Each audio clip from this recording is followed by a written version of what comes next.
the City podcast.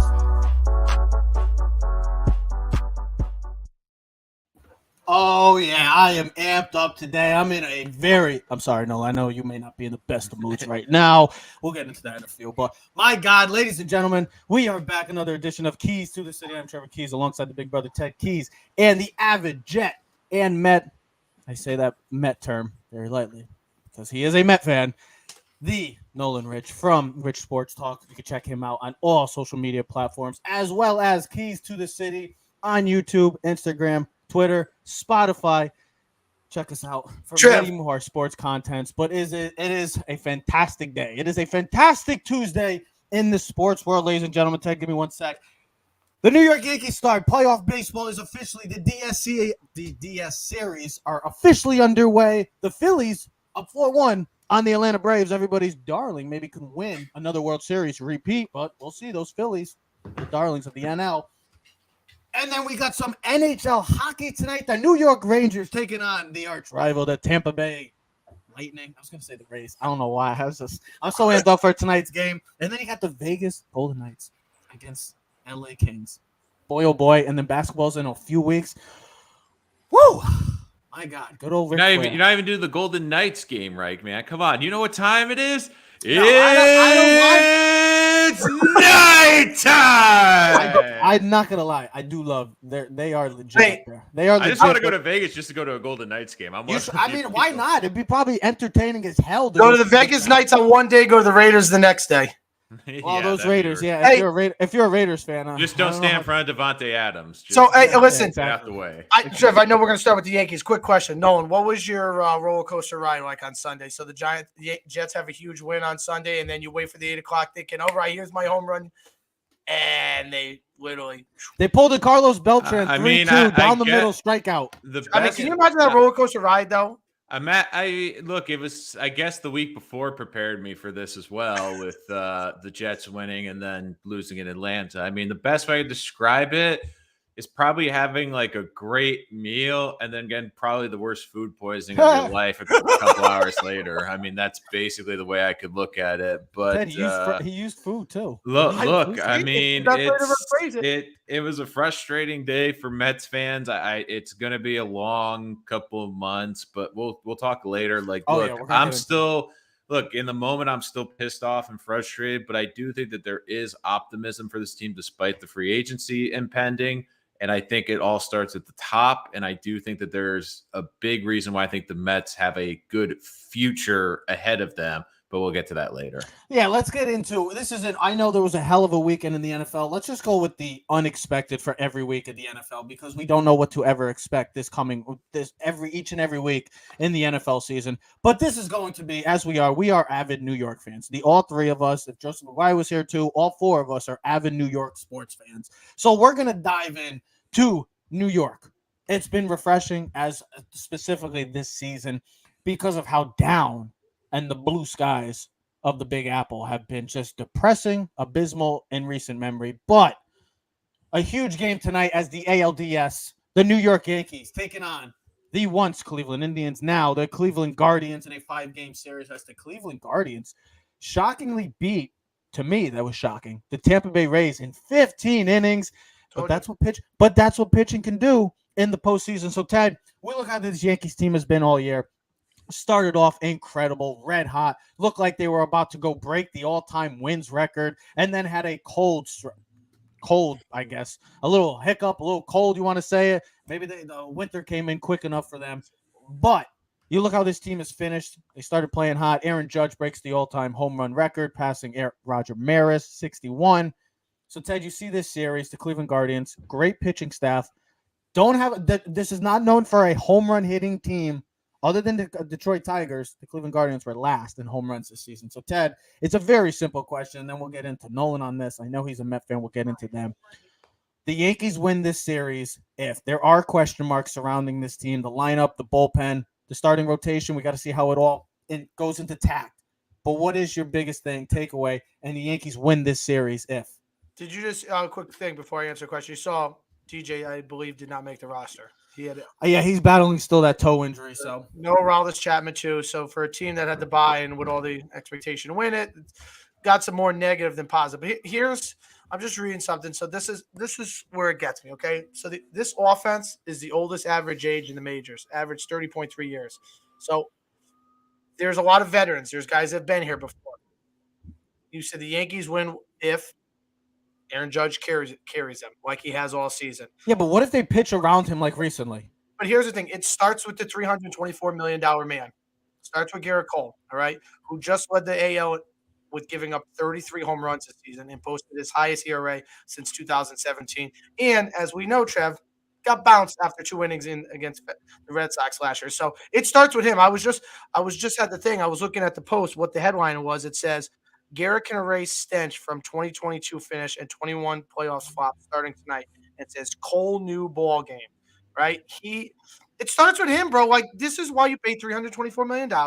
This is why, Aaron Judge is the MVP. Like, these guys have to step up and they have to carry. Like, the Yankees should win. There's an expectation with the bye that you should win, right? Your pitcher rotation is set up. You're healthy. You should be ready to go. Though, don't tell the Phillies right now. They're up 4-1 on the Braves right now in the 3rd inning. So we talked about that with football. Sometimes the bye is not a good thing. But listen, the key players have to contribute, bro. Like, they have to do what they've done all season or what they've done when they won 63 games in the first half of the season. Judge has got to bring the power. Stanton's got to be clutch. You know what I mean? Guys got to get on base. They got to pitch well. Deep. I mean, the game is very simple. Move guys over, hit the home run ball, strike out, play good defense, and then bring in the solid bullpen and close the game out. It's you have the better team. You've had the Guardians number. This is the 3rd time they played them, right, Trev? I think in the last couple of years. What was I just looking at? It said they played in 2017. They beat them on the road.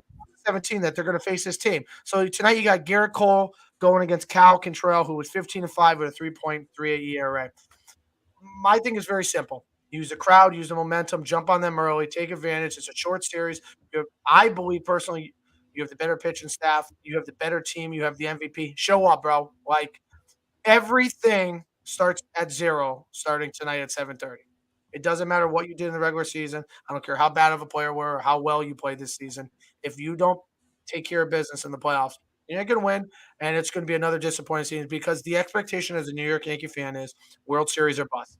I know that's not realistic. Especially this year. Well, you think this year more so than the past couple of years? Yeah. I mean, the last couple of years because time is ticking. That's the situation, Nolan. The time is ticking for this team to win. We've been saying since 2017. I say this. I feel like I'm on repeat every time a year around this is that we're talking about the same situation with the New York Yankees. 2017. Oh, here we go. The future looks. If you're a Yankee fan, looks bright as can be. And the pressure is also on Aaron Boone, as Trevor, as you and me have questioned some of his decisions in postseason play the last couple of years. This has to be a team win every game. Garrett Cole's got to come out, pitch lights out. They got to jump on him, use the home run ball, dominate, use the crowd. That place is going to be rocking tonight, and do what you do best, man. Like, win ball games. Now, no, I know you're not a Yankee fan. I get it, but you're a baseball fan, just like you're a football fan. So to you, when you see this matchup on paper, what do the Yankees have to do to win this series? I mean, look, there's 2 things I think are going to be a big factor in this series, and we already saw it in the first wild card series. I mean, this is uncharted territory, not only for the Yankees, but for every major league team. And in some regards, this might be a detriment to this team because they've been sitting now for a couple of days and not playing baseball. And you wonder if that's going to hurt them coming in, especially early in a 5-game series. Like, could they maybe not be in full sync game 1 or game 2 and maybe get behind the 8 ball? Because look at the wild card series. Every series was won by the team that won the first game. It's proved how important that first game was in the wild card series. And 3 or 4 of them were the road teams. Correct. Yes. And look, for the Yankees, I think on the field, I think they got enough pitching. I still like the bullpen despite the issues they've had. The biggest problem is this lineup because let's be honest, if it's not for Aaron Judge putting the Yankees on his back, what would this team be? And look, I know Yankee fans hated it in the regular season when teams didn't want to pitch to Aaron Judge, but if I'm a team tonight, I am not throwing anything that Judge can hit. Like, look, I'd rather, even if there's first base open and 2 guys on, I'd rather walk Judge because make the other Yankees beat you in this lineup.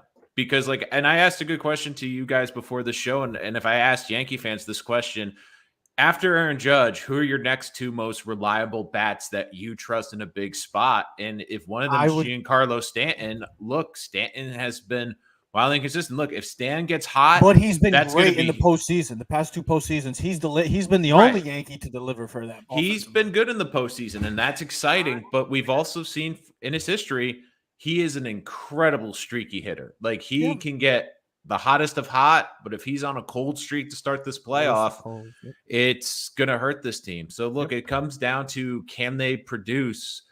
And let's be honest too, down the stretch, they were able to separate. It got a little bit easier. They really weren't playing meaningful games I know there was a lot around Judge and all the attention around Judge, but has that also distracted from some of the other issues with this team? Have some of the inconsistencies that we've seen from this pitching staff and especially this lineup? I mean, look, Aaron Judge just had arguably the greatest offensive season in history. I don't think anyone's going to want to pitch to him in this postseason. If a team's smart, they're not going to pitch to him.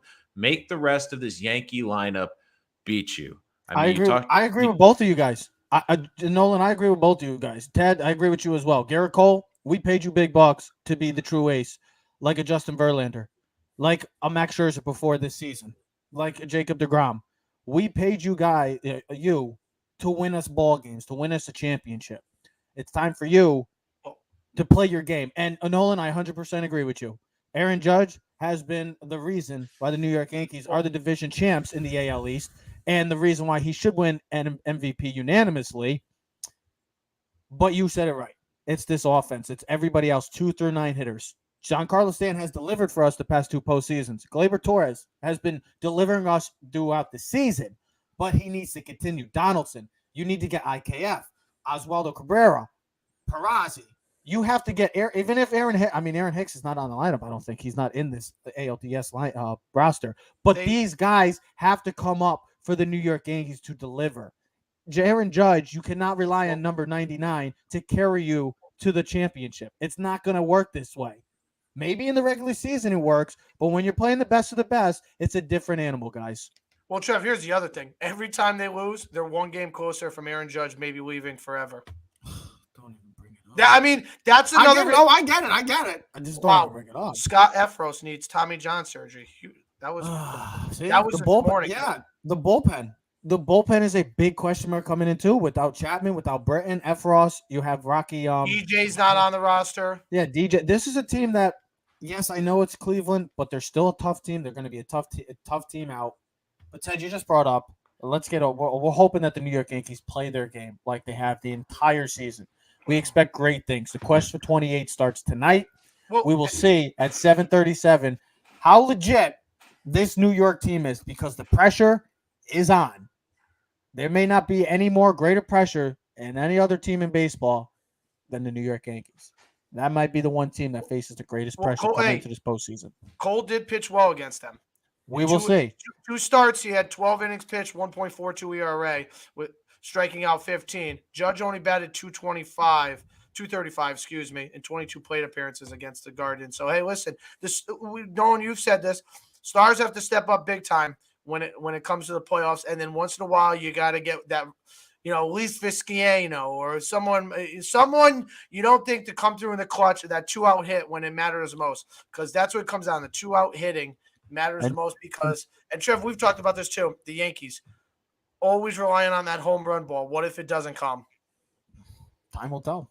Ted, you just brought it up. The Stars have to show up in the postseason. Also, Aaron Judge, 1 game closer. If the Yankees lose a game tonight, is 1 game closer to possibly leaving the New York Yankees. One of the teams, Nolan, I love you, buddy, but we got to dive into the New York Mets. The heartbreak of the New York Mets as well. Because for a season, for a team that had such a uplifting season and a team that you felt like, okay, I legit thought that there was something special brewing in New York for the baseball world, New York baseball fans, I should say, with the New York Yankees and the New York Mets. Well, the New York Yankees haven't played yet, so that is still to be determined. The New York Mets, well, their season, as we already know, has shockingly, disappointingly, came to an end on Sunday night. And you just said it, the Stars needed to show up. The New York Mets Stars didn't show up. Jacob deGrom won game 2, delivered like the ace he is. Max Scherzer, Pete Alonso, Francisco Lindor, Nimmo. Where were all these stars for the New York Mets that were carrying throughout this entire season? 101 win team, only having one hit on Sunday Night Baseball. I'm going to get right into you, my man, because you are a Met fan. Biggest reasoning for the unexpected failed season?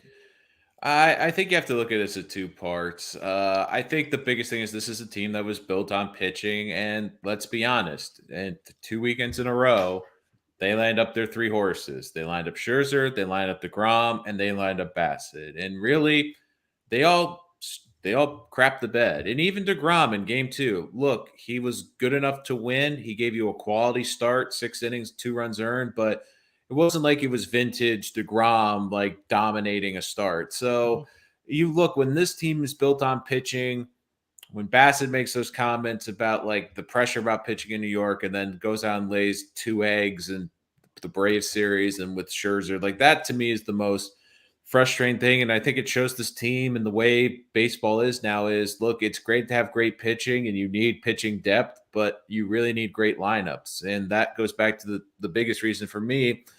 I put this on Billy Epler. I put this on the GM at the trade deadline because even at the time when the Mets made a couple of moves to add pieces to this roster, every Met fan was having relapses to last year where the Braves ended up catching the team last year. Now, it was a different circumstance and the Mets were not nearly as good as a team, but you just look at teams that were aggressive. The Padres were aggressive. And yes, Soto will get all the love and attention, but this is also a team that added Josh Bell at the deadline and was a really good piece. Don't forget about Josh and Hader. They added big pieces. And look, this to me is on Epler because as a GM, it's your job to improve the team, but it's your job to also evaluate your team compared to your biggest competition. And it almost feels negligent at this point that they felt that they were that much better. And in some ways, I hope this is a learning lesson for the Mets where they're trying to follow the Dodger model. And the Dodger model is, it doesn't matter if they're the best team in baseball. They're still constantly trying to get better. Where the Mets at the deadline said, we can add a few pieces and get better, but they didn't make that big move. Now, can you defend Epler a little bit at the deadline because they expand postseason? There's more teams involved. There's less sellers at the deadline to an extent. But you also see the Braves bring up their young kids early in the season, like Francisco Alvarez. Like Mets fans were begging because the catching position, and they waited the last weekend too. And look, Alvarez adds pop to their lineup. Outside of really Pete Alonso and Francisco Lindor, they don't really have a lot of pop in this lineup. Even Marte's probably like a 20 home run guy. McNeil, unbelievable batting champion. And it's good to have a guy like that in your lineup. But the way baseball is now, the home run's such a big impact because the scary thing is the Mets actually, even with the one hit performance, they matched the hits pretty much in the Braves and the Padres series. But the difference was the home run ball. The home run ball killed them in Atlanta, and the home run ball killed them in the wild card. So for me, it's on this front. It's not on really the ownership because I do think that they improved their team in the offseason, but not having the wherewithal at the deadline to see the Braves coming, to try to make this season run. And look, I agree that they didn't give up their big prospects, and it's best for the long-term future of this team.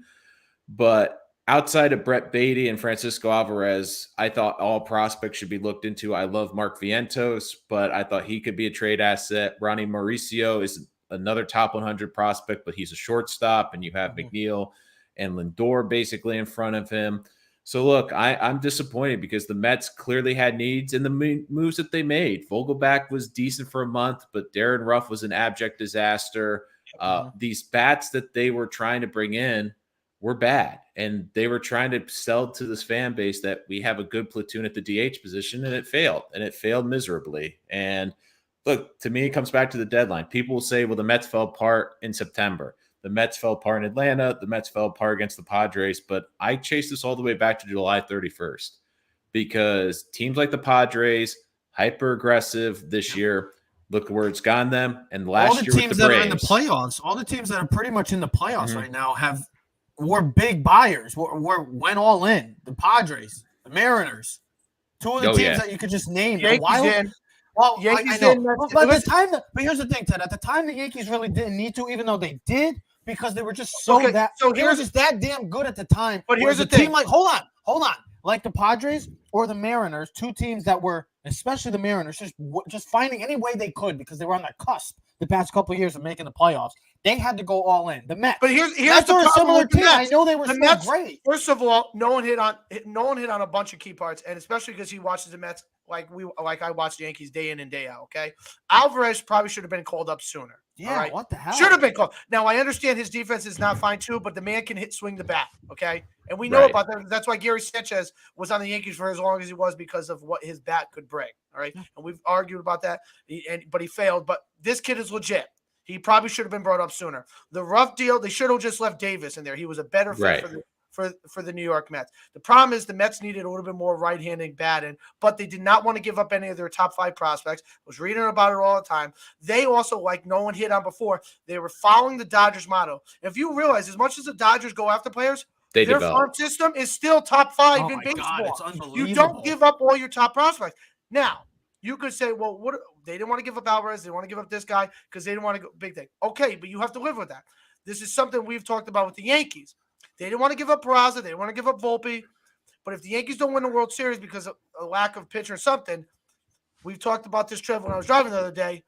The difference of having Luis Castillo as your number 2 or number 1 on the year, does that make them does that make a foregone conclusion that they're champions? Absolutely not. You still got to play ball. Yeah, but the other thing with this Met team, and I do wonder if this was a team, let's say, I think that 101 games. They won 101 games, but let me gave up 4 home runs at game 1. That's why they brought him in. He died out the last month of the season. Right, but the other thing with this Met team too is I do wonder if this was a team that overachieved in the regular season to an extent. Yes, they had a good pitching staff. Yes, they had a good lineup, but this was a team that went from 77 wins a year ago to 101. And that really was a big jump. And they added a lot in the offseason. But they also won a lot of games without DeGrom for half the season and Scherzer for half the season. No, didn't you feel – hold on. Them and the Yankees overachieved the first half of the season. Hold on. They were the 2 best teams in baseball, right? But what happened? The Mets and Yankees both fell into the slump in August. And if it wasn't for Aaron Judge, the Yankees – who knows where they would have been? The Mets did not have an Aaron Judge on their team. But let me ask Nolan. Hold on. Their big bat – oh, my God, now I'm drawing a blank. The polar bear, because that's the only thing. Pete Alonso. He was the only one that hit for this team. And Lindor. No one on this team really hit. Vogelback had the first good month, and then he disappeared. Outside of really McNeil and McNeil, Lindor, and Alonso. That was the problem with the Mets coming in this series. There wasn't enough consistency throughout the lineup. And here's the other thing, Trevor. We talked about it. I'll reiterate like we did with Garrett Cole. You paid 3 years for $43 million for Max Scherzer to be dominant. Problem is, the guy is older. He's given his blood, sweat, and tears the last 10 years, it feels like, from the Nationals to whoever else he's pitched, right? The guy faded. Game 1, you have Scherzer. He gets smoked. He got smoked. Yeah, he got It's smoked. no different than Garrett Cole. No different than Garrett Cole last year. Then you bring in DeGrom. DeGrom wasn't that great. And here's the other thing. Bassett, who was dominant for most of the season, failed against Atlanta and then failed in Game 3 against the Padres. Their 3 big horses did not pitch well. No. Let me ask you this quickly. Walker and Carrasco, that they and Diaz, they would have had enough. They didn't have enough. And here's the thing. It speaks about the Mets' volume in the bullpen. They need to work on the bullpen. They brought Diaz in the 7th inning the other night because they had no confidence. And then I forgot who they brought in the 8th or 9th. He walked the bases loaded. Almost screwed the whole thing. Let me ask you this. You said something that the Mets overexceeded expectations. Did you think coming into the year this is a playoff team, though? I thought it was a playoff team, but look. So did they really? I mean, I know that I had them in the NLCS. Hold on, Ted. Did you really think they were a 100-win team? So you said they were I didn't think that team, at the beginning of the season. I did not think they were a 100-win team. I think that this was a team.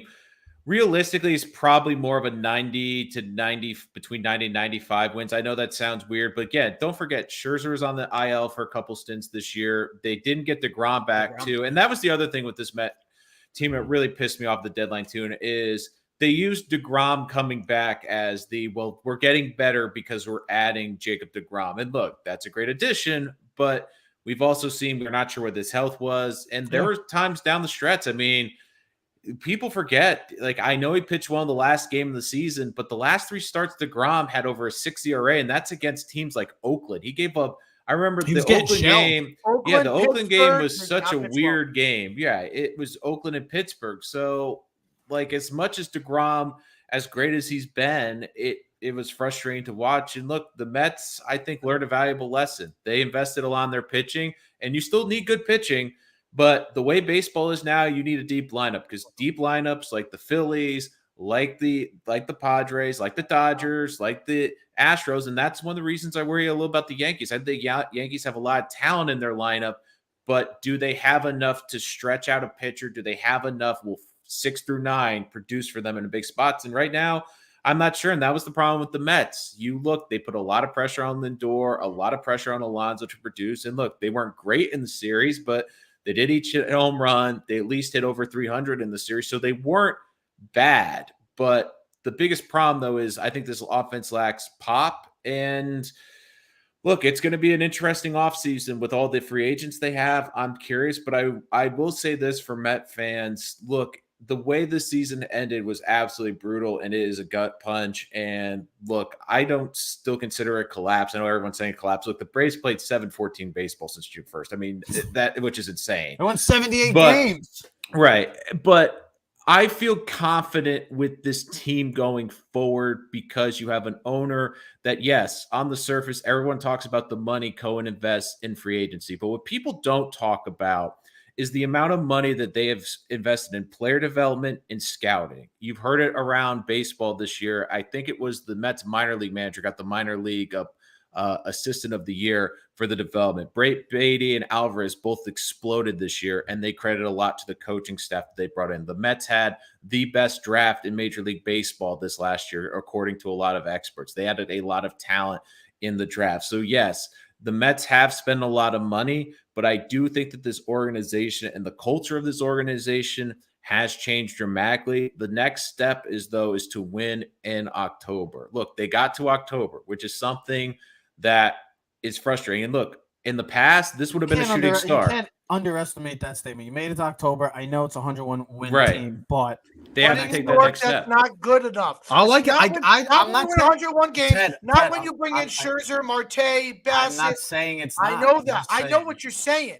But it isn't good enough. It's a failed season as a New York Mets fan. No, it's a failed season. I agree with that. But I'm still saying I'm looking at the long-term picture of this team, which is, again, it's frustrating. And look, at the time, I have to be honest. Look, I think the Mets have some good young players coming up. I'm curious to see how they'll invest the money in the offseason, which players they bring in, which players they go back. And look, part of this thing with this team was they were an older team. They invested in Scherzer, DeGrom's older.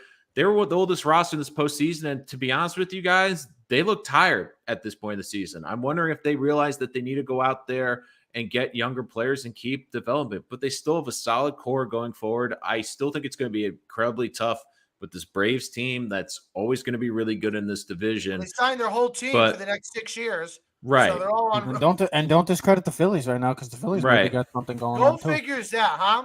Let's talk. Well, you just brought up a term. Culture changing. Yeah. Well, we're gonna get over to the gridiron right now, because I feel like both of us. Let's get back to the happy days of football, because I know it was a rough time for those Mets fans on Sunday. But I mean, it was a good night. It was a good night for the bars in Queens, though. I'll tell you that. Oh, I bet. But the culture changing. We talk about two franchises right now. Like I said, we are Keys to the City. We're streaming on Spotify, YouTube currently as well, and on all social media platforms, Twitch as well. You think about these two teams. These two teams coming into the season had tied for the worst records in all of football for the past 5 seasons. What was their identity going to be? What was the culture going to be? Well, you look at the first 5 weeks. Look, I know this is a long season. We're not saying these two teams. We're going to be talking about the New York Giants and the New York Jets. And I'm not saying that these two teams are going to the Super Bowl and going to be playing each other. So everybody that wants to go nuts and say, "Oh my God, they think they're going to the Super Bowl," never said that. The biggest thing with this New York Football Giant, and a huge monumental franchise-altering type win on Sunday. I know the Green Bay Packers are not the same Green Bay Packers they have been. But when you beat a team like that in the past couple of years that has been top dog, top representative in the NFC, and with nobody giving you a chance in hell, and the way that they fought and with the injuries that they have battled, Ted, you look at this first month. I'm going right into you because we are Giant fans. You look at this first month. There are a lot of contributors to why the Giants are 4-1. It can be the defense. It can be the offensive line. It could be the running attack.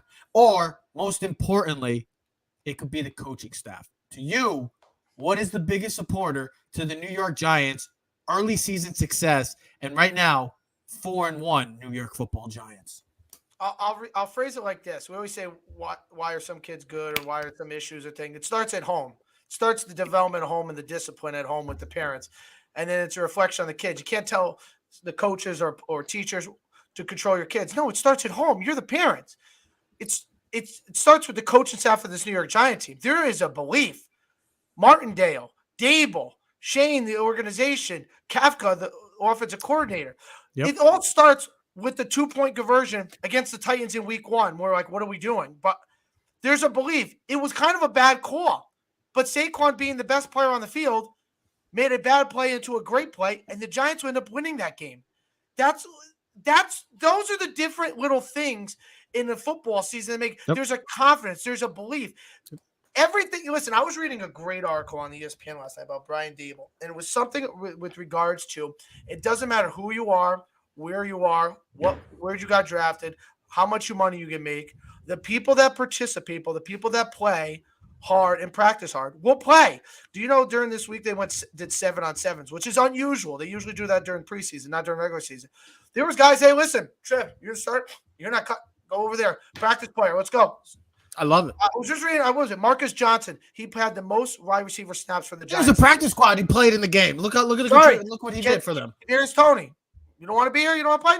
Don't care. Kenny Galladay. Don't care. Like, that is what the Giants are representing. I don't care who you are. Now, is that a good enough team to get to the playoffs and Super Bowl? I don't know. But we're winning football games because guys are fighting for their position. Guys are respecting their job. It's not like, well, listen, I make the most money. I get the spot. I do what I – no, bro. Nope. Sorry. This is a whole new mantra. This is a whole new belief. The whole aura of the New York Giants football is a different belief. There is a belief. There's no stars on this team. Saquon Barkley is the closest guy. And Andrew Thomas to a star. Not yet. Andrew Thomas is getting there. I get it, Trev. You don't give Andrew Thomas no love. I think you're bad. Trev, I told you last night he was graded as the highest offensive player in the league. But star yet, he got to make Pro Bowls. He's got to be consistent. He's getting Gettleman knew. Yeah, right. Yeah, that's the only thing he effing knew. Okay. This team, the offensive line is better. The guy, Gainwell or whatever. Gary Brightwell. He was like a 6th-round draft pick. Came in, power football, run the ball. Matt Breida. Out. Everyone is participating. Take Crowder. I think he was Mr. Irrelevant. 255th pick. Linebacker. Jalen Smith, who came out of nowhere, had the worst injury in college football, gets drafted by the Cowboys, has a great couple years. Then he gets caught. Doesn't even have a team. Now, how about guys? I mean, Justin Lane. Like he's shirt up the middle linebacker spot. There's no Leonard Williams. There was no Elijah Lare. Nick Williams comes in and contributes. Justin Lane. Think about the. Hold on. Yeah, go on. You're right. No, go with. I mean, you're right. You're right. There is a belief. We're just rolling because that's how this team is. There is a belief. Yeah. Daniel Jones is not good. I mean, not great. But the man's bleeding. He's like Rocky. He's fighting. That was the best game I've ever seen Daniel Jones. Listen, he played hurt.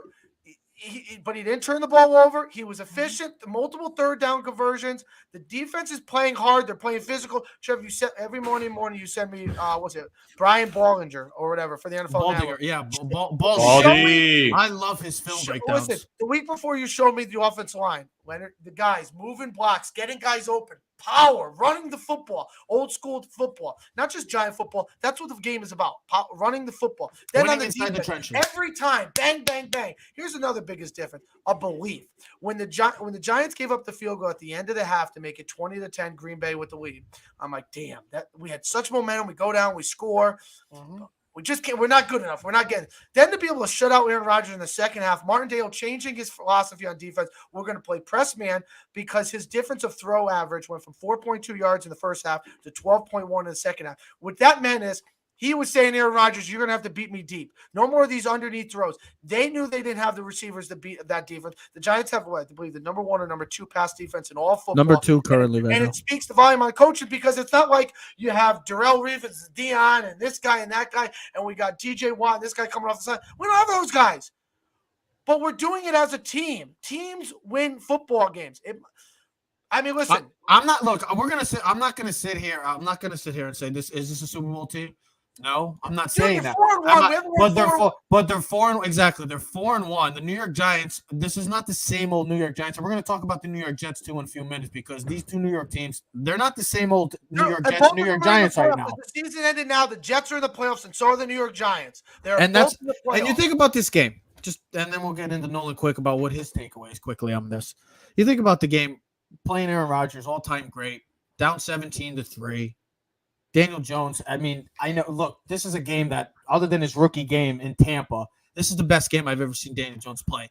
Didn't have any touchdowns, but his decision-making, third down conversions. When Barkley went down, Ted, Giants went on a 15-play, 91-yard drive, capped off, 8-minute drive, capped off with Gary. Daniel Jones had like 3 third-down conversions, but with his legs. And this is another thing, too. What is Barkley's status for next week? Is he going to play next week? He'll play. I don't see him missing.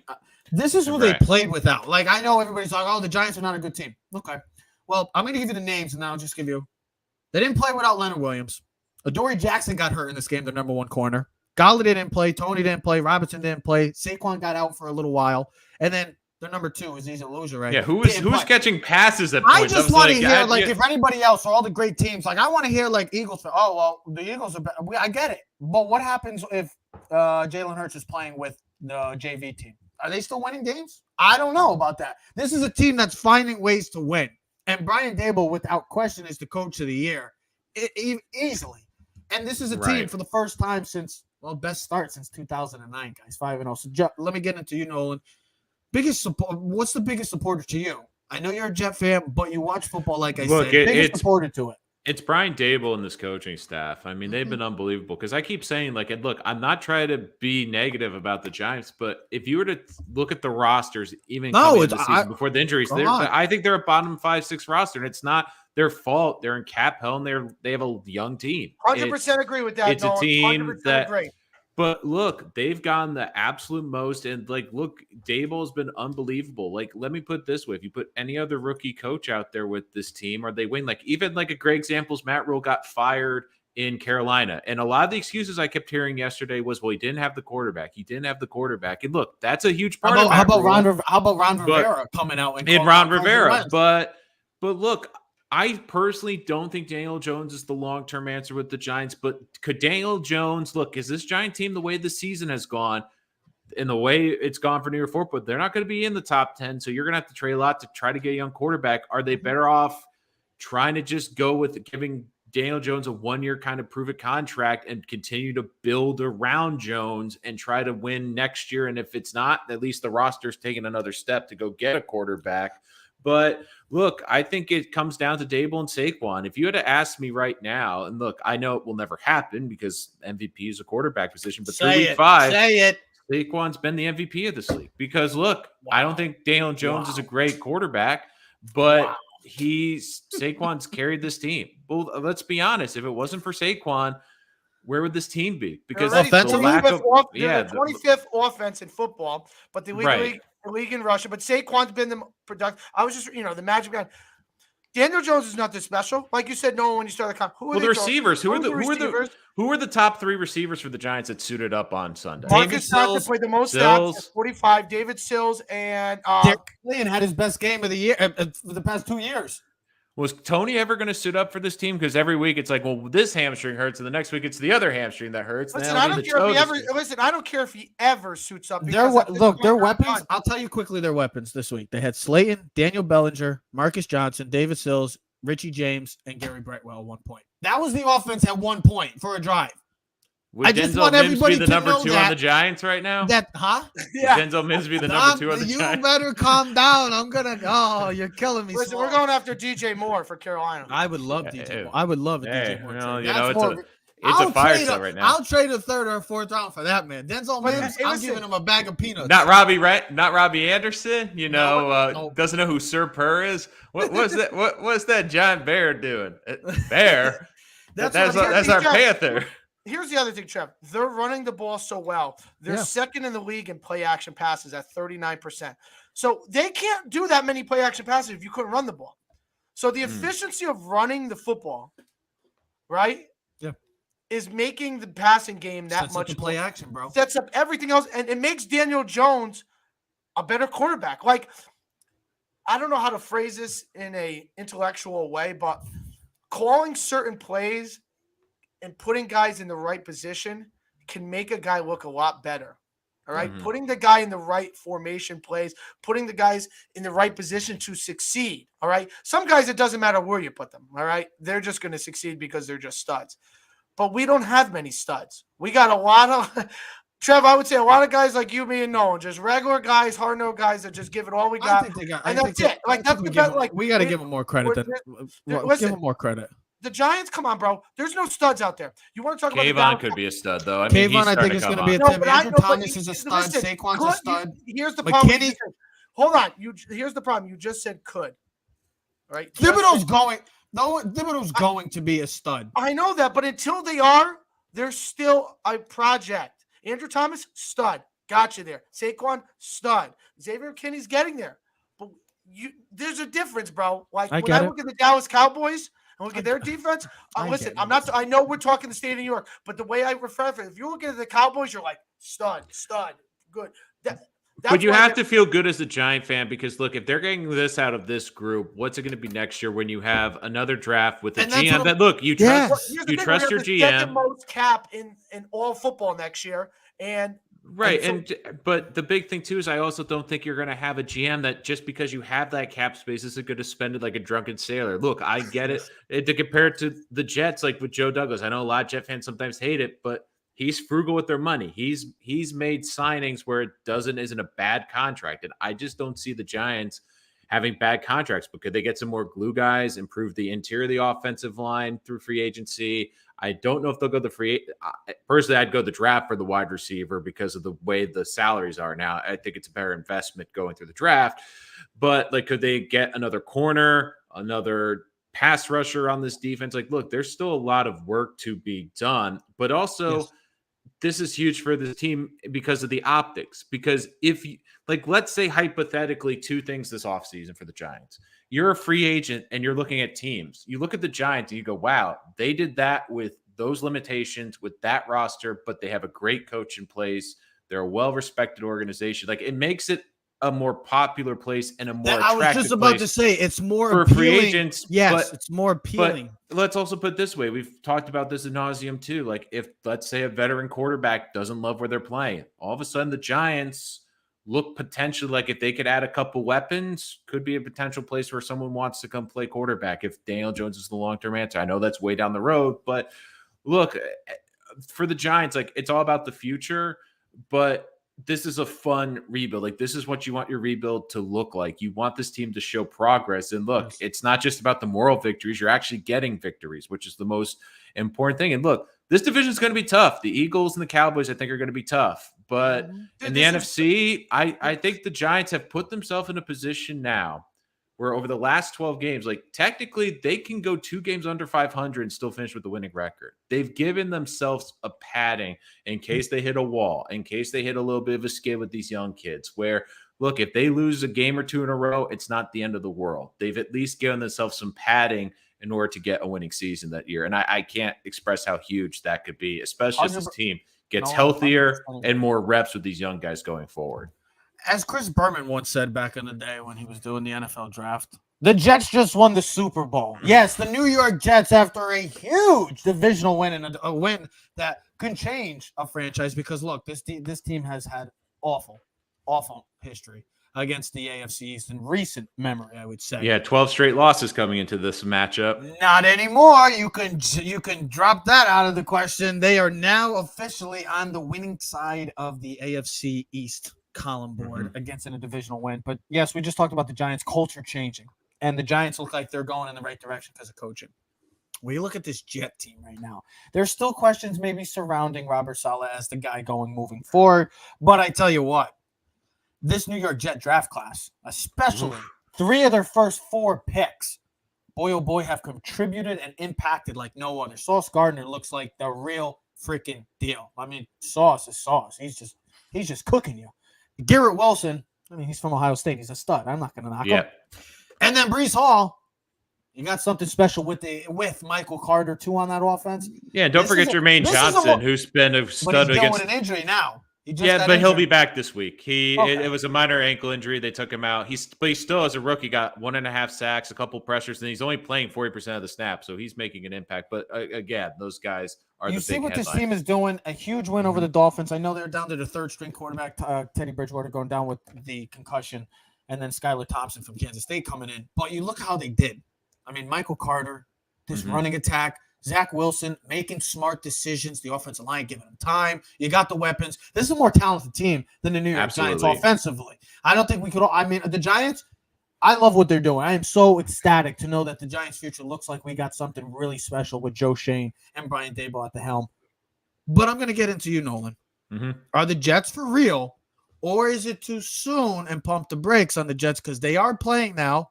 Green Bay, Aaron Rodgers coming off let's be honest, a pretty shocking defeat against the New York Giants. Well, you get the New York Jets now, another New York team that's scrappy, fighting, and let's just say these are not 2 push-ups anymore. You're going to get 60 minutes from these 2 teams. So are the Jets for real, or is it too soon?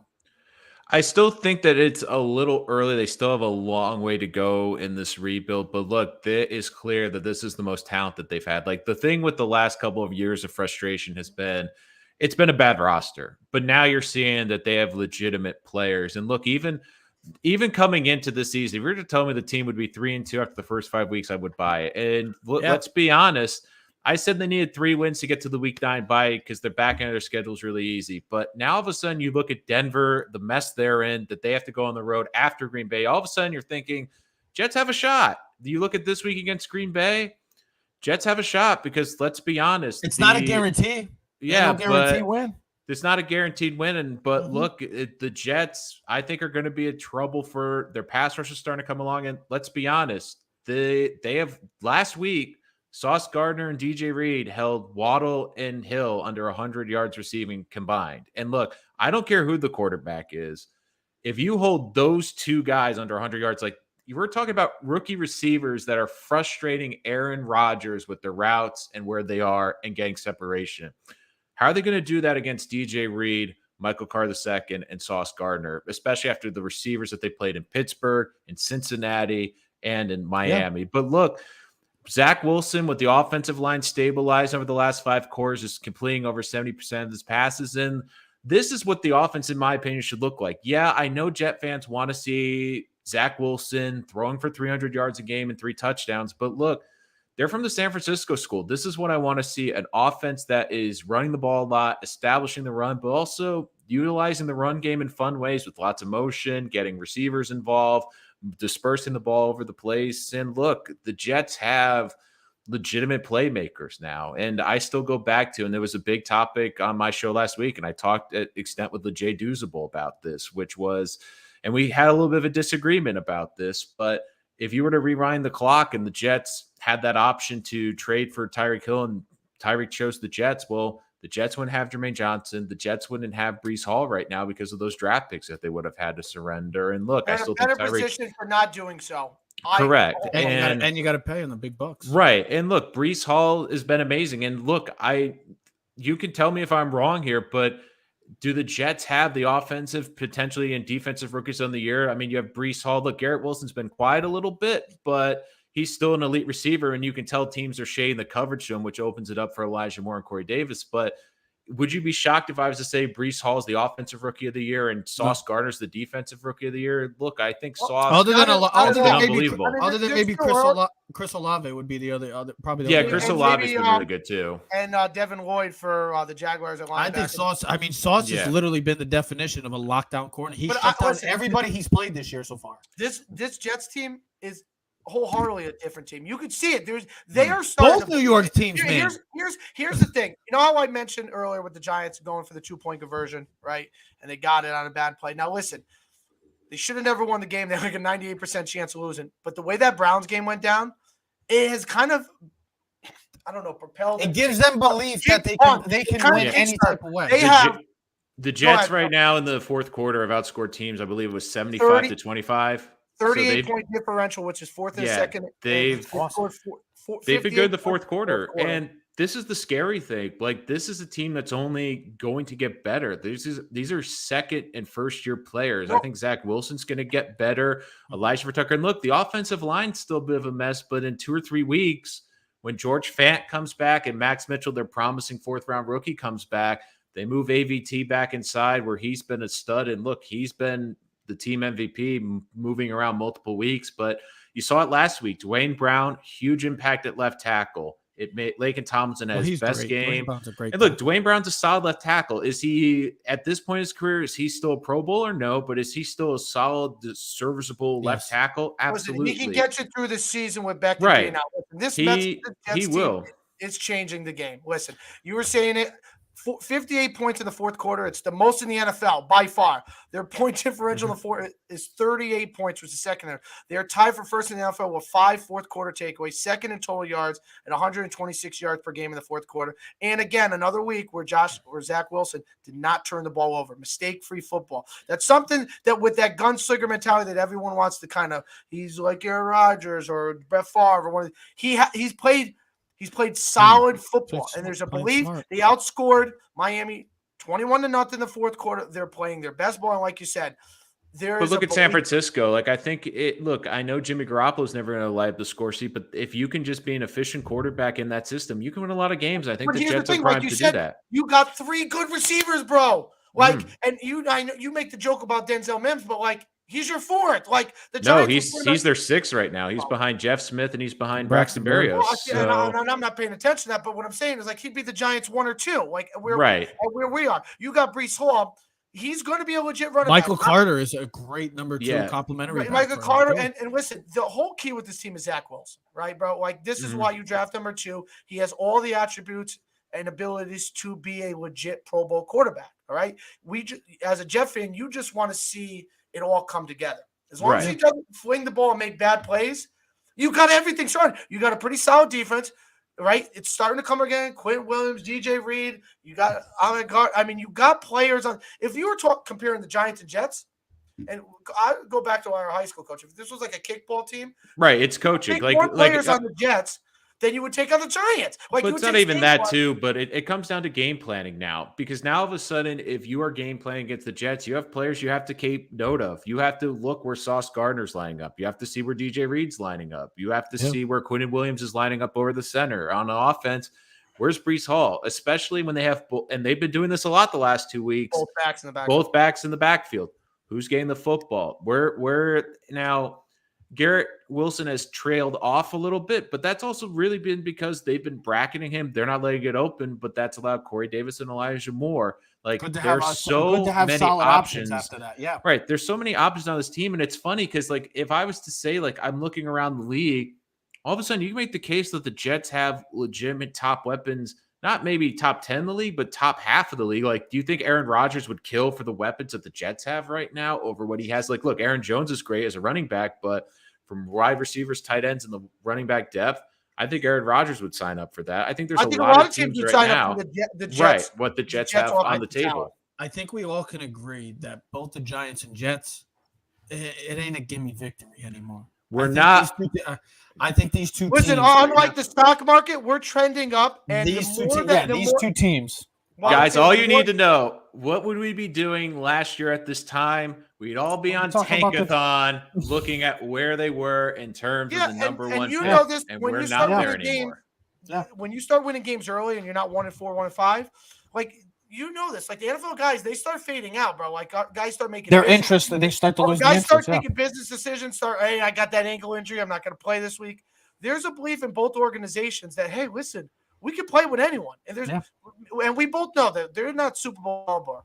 But as a fan standpoint, to be able to watch games at the end of October and November and be like, damn, we still got a chance to make and actually get excited. Right now we're both in the playoffs. Like, we're not 0-4, we're not 1-4, and even if we were 2-2, both of us, we're at least visually playing better, playing spirited. We're not taking knees on 3rd and 4 from our own 5-yard line. The Jets, get it right. And as Jets fans, there's actually people in the stands with not brown bags over their heads. The only thing that is 0-5 is my fantasy football team. That's it. You lost again? Dude, don't even get me started. Did you start? Jared Goff was your starting quarterback? No, my starting quarterback was Derek Carr. I had a chance, and That's I had Travis. Bad. I had 4 guys going. You lost to Travis Kelce? How? Listen. Did you fall asleep again and leave like benched Giant players in your lineup on Sunday morning? I don't have any Giant players actually. Here's my thing. I have the number 1 kicker. I have Carlson. I have the number 1 tight end in Kelsey, and then I have Justin Jefferson as well. I lost. I had my best week last. I scored 140 points. I lost by 5 points. I don't want to talk about it. I'm done with it. But guess what? The New York Giants, the New York Yankees, the New York Rangers tonight, and even the New York Jets for good old Nolan, because we're not going to mention the New York Mets. It's a good time to be a New York fan. We will be back later in the week. A huge week in college football and the NFL. The Chiefs, the Bills, the Eagles, the Cowboys, the Giants, the Ravens, the New York Jets, and the Green Bay Packers. Some of the big matchups this weekend. We'll be diving all into that, as well as New York Yankee baseball continues for Game 1 tonight. We will check it out. Keys to the City. We'll see you next episode. We're out.